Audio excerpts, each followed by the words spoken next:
But who better than me? Ladies and gentlemen, welcome back to the channel and welcome to the end of year awards for 2024 with your boy, BaseDaKID. As always, please like and subscribe, share with a friend, a colleague, a relative, an associate, an enemy, any and all in between. It's appreciated. Now, when I first started these in 2022, I had 10 categories, or should I say 10 videos that I'd done, right? Last year, I only did 6. I took the categories out. I said, all right, we're just going to do 6 and we're going to sort of streamline it. This year, I'm only doing 4. So I keep reducing it. But what I am going to do, I do want to give some credence to the other categories.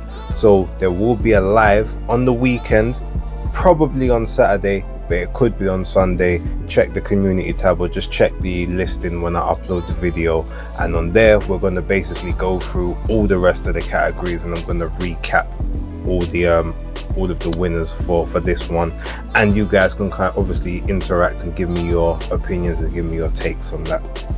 But this one is going to be the female fighter of the year for 2024. There might be some that you disagree with. I'm pretty sure there will be some you disagree with, and I'm happy if you do. Put it in the comments. But without further ado, let's get into the list.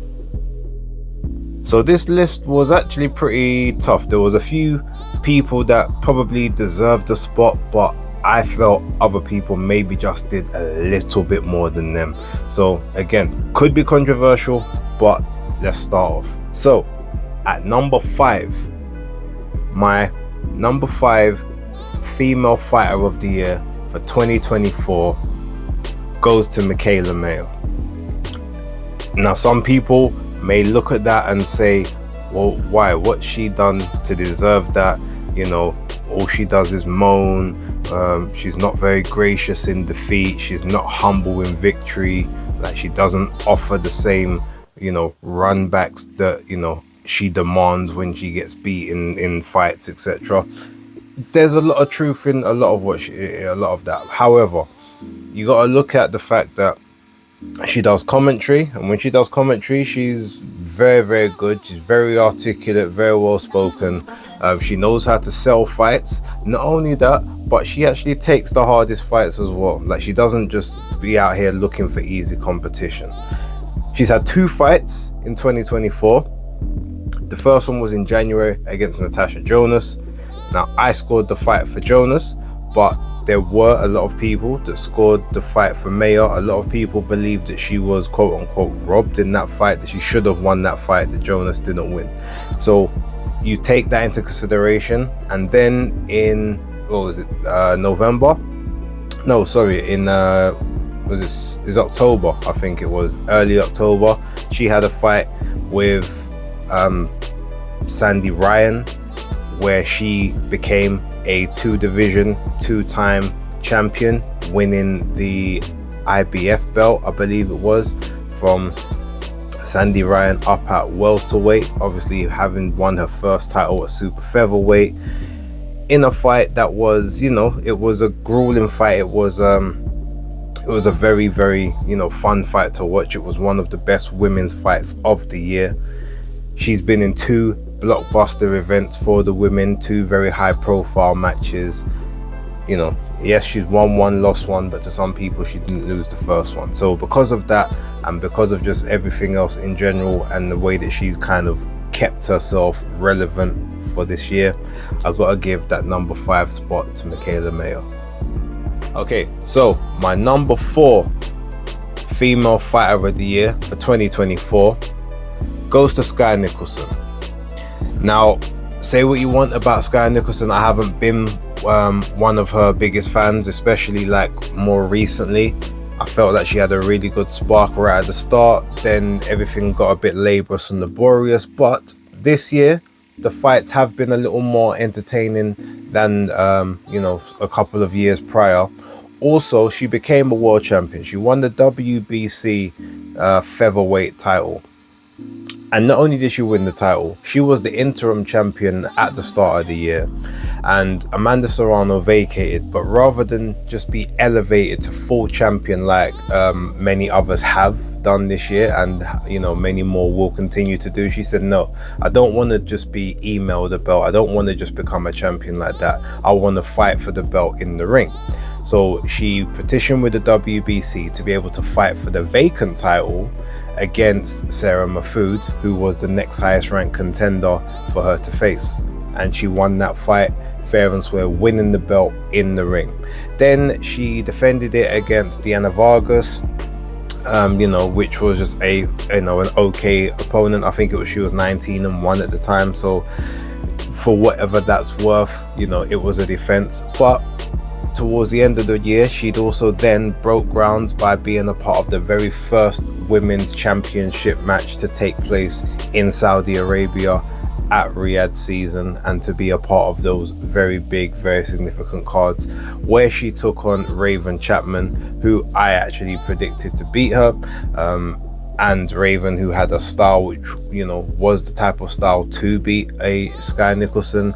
And despite whatever may have gone on that sort of that week and sort of within the lead up and the preparations between both women, Sky made the fight very, very comfortable.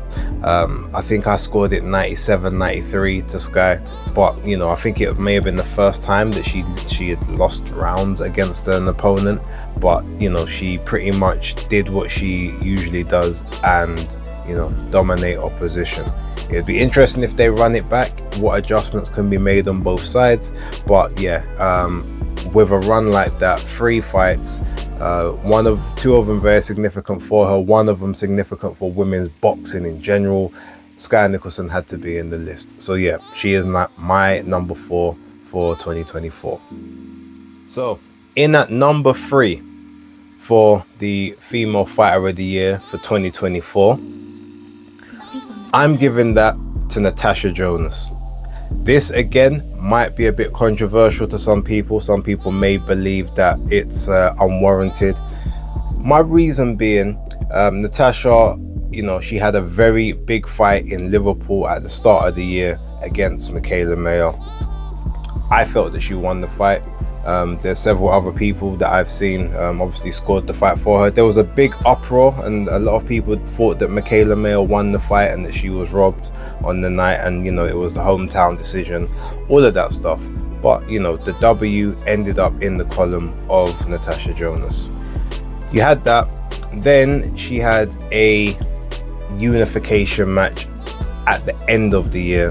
So after not fighting, you know, throughout the summer months, the spring months, and even the autumn months, kind of like she's had to go winter to winter, and has then had another fight, unification. And in that particular fight, obviously you might look at the opposition and say it wasn't the greatest of opposition, but we are talking about Ivana Habersin, who had only ever lost to, like, you know, really solid opponents, been a multi-weight champion as well, you know, she had, if I remember correctly, she had what belt did she have? She had the I think she had the WBA belt. So I could be wrong on that one, but either way, you know, Natasha Jonas, she unified 2 big events in Liverpool this year, capped it off, started the year with 1 belt, ended the year with 2, going into another unification bout in March potentially. So, you know, going from strength to strength. Again, this could be a very this could be a controversial one, but the reason I put her there is because, again, I've got Michaela Mayer in this list, and Natasha does have an official victory over her, plus she did unify. So that's my reasons. Let me know if you guys agree or disagree in the comments down below. But Natasha Jonas is my number 3 for female fighter of the year for 2024. My number 2 female fighter of the year for 2024 goes to Katie Taylor. And look, this again, is controversial. I'm pretty sure there will be a lot of people, screaming in the chat, angry in the chat, like, well, what did she do significant? She had one fight for the entire year. I get it, I understand. In isolation, you might think she should have been higher up on the list, lower technically, in it. Or you might think maybe she didn't do enough to qualify. Maybe there was other people. There were some others who I felt should have made the list, but I just couldn't quite get them over the line in front of others. But if you look at Katie Taylor, look, she's been the premier women's fighter for the last sort of 5-6 years, facing competition that is on par and of a good standard, like consistently. Never has cherry picks, sort of has never really ducked any smoke in and around her weight classes. She was defending her undisputed crown at 140 against Amanda Serrano.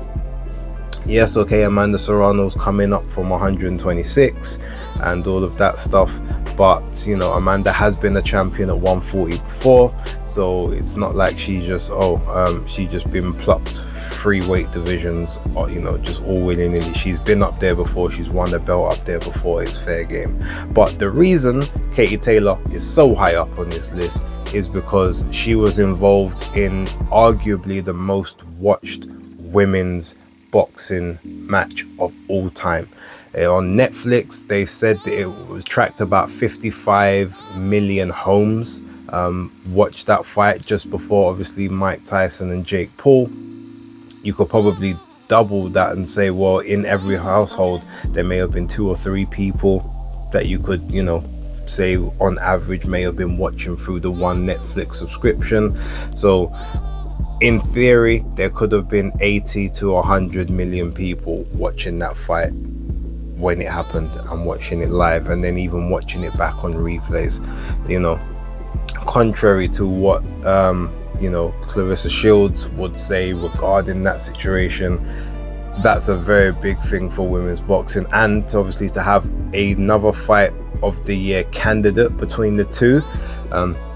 I didn't personally think it was as good as the first fight, but it was a very, very high octane, intense, quality matchup, and a perfect sort of prelude and a perfect co-main chief support to what people I guess were looking at initially through Jake Paul and Mike Tyson. So being in like the biggest women's event of the year, probably of the decade, maybe of this particular century, you'd have to put her in the list at a very high slot. So that's the reason I've got Katie up there. Come at me if you need to, put it in the comments, let me know. But yes, Katie Taylor is my number 2 female fighter of the year for 2024. Okay, so in at number 1, my number 1 female fighter of the year for 2024, I don't think there can be any complaints or arguments about this one. It goes to Gabriela Fundora, aka Sweet Poison. She had 3 fights in 2024. The first fight taking place in January against Christina Cruz. Very decorated amateur. Was believed to be going on to do big things in the pro game. The only thing that was going against her was obviously she turned over very late in her age range.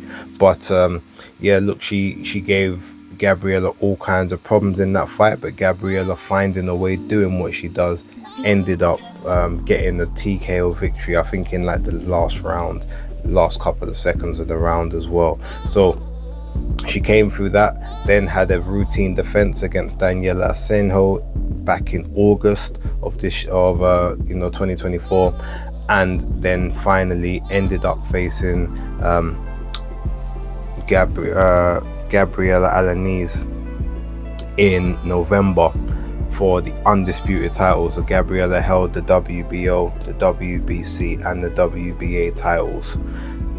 So yeah, not only that, and not only did obviously Gabriela Fundora win it, She got a TKO victory in the 7th round when the fight was waved off after she dropped Alanis twice, and the corner waved off the fight after the second knockdown.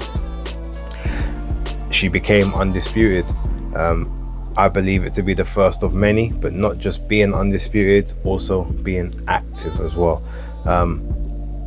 Being undisputed normally does get you on the list, and I guess then there's a reason or an argument could be put into as to why Seniesa Estrada didn't get put on the list.